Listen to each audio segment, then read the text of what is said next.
Karachi reporter Zahida Ali कोलाची वफाकी मुहतसिब आला सखर जी खुलियल कचहरी अवामी शिकायतुनि जो फौरी असालो करण जा हुकुम। मीरपुर माथिलो वफाकी मुहतसिब आला पाकिस्तान जी ख़ासि हिदायत ते associate advisers regional office Sukkur doctor Abdul Waheed Indhan जी सदारत हेठि government higher secondary school Mirpur Mathelo जे ऑडिटोरियम हाल में अवामी शिकायतुनि जे हल लाइ खुलियल कचहरी जो इनकाद कयो वियो। खुलियल कचहरी में नादरा पासपोर्ट एंड इमिग्रेशन सेप्को सुई सदरन गैस कंपनी समेत मुख़्तलिफ़ वफाकी इदारनि जा ऑफिसर शिरकत कई। शहरनि वफाकी खातनि सां लाॻापियल 100 खां वधीक शिकायतूं पेश कयूं, जिन मां 20 शिकायतूं मौके ते ई हल कयूं वयूं। वफाकी मुहतसिब आला पाकिस्तान जे associate adviser Sukkur regional doctor Abdul Waheed Indhan पंहिंजे ख़िताब में चयो त वफाकी मुहतसिब आला पाकिस्तान जी हिदायतुनि मूजिबि मुल्क भर में खुलियल कचहरियूं अवामी शिकायतुनि जे फौरी अज़ाले लाइ मुनक़िद कयूं पियूं वञनि, जीअं शहरनि खे संदन घर जे दरवाज़े ते ई इंसाफ़ ऐं सहूलियत फराहम करे सघिजे। हुन वधीक चयो त मीरपुर माथेलो में खुलियल कचहरी जो मक़सद अवामी मसइलनि खे तरजीही बुनियादनि ते हल करणु आहे। सभिनी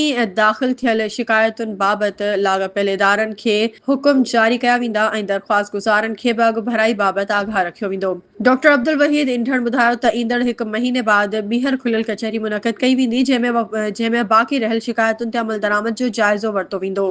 शहरनि वफाकी मुहतसिब आला पाकिस्तान जे हिन क़दम खे साराहियो ऐं चयो त अहिड़ा क़दम अवामी सरकारी इदारनि जे विच में लाॻापो मज़बूत कंदा ऐं अवामी मसइलनि जे हल में शफ़ाफ़ियत आणींदा। उन्हनि उमीद ज़ाहिर कई त अवामी शिकायतुनि जे हल लाइ खुलियल कचहरी जो सिलसिलो मुस्तक़बिल में बि जारी रहंदो।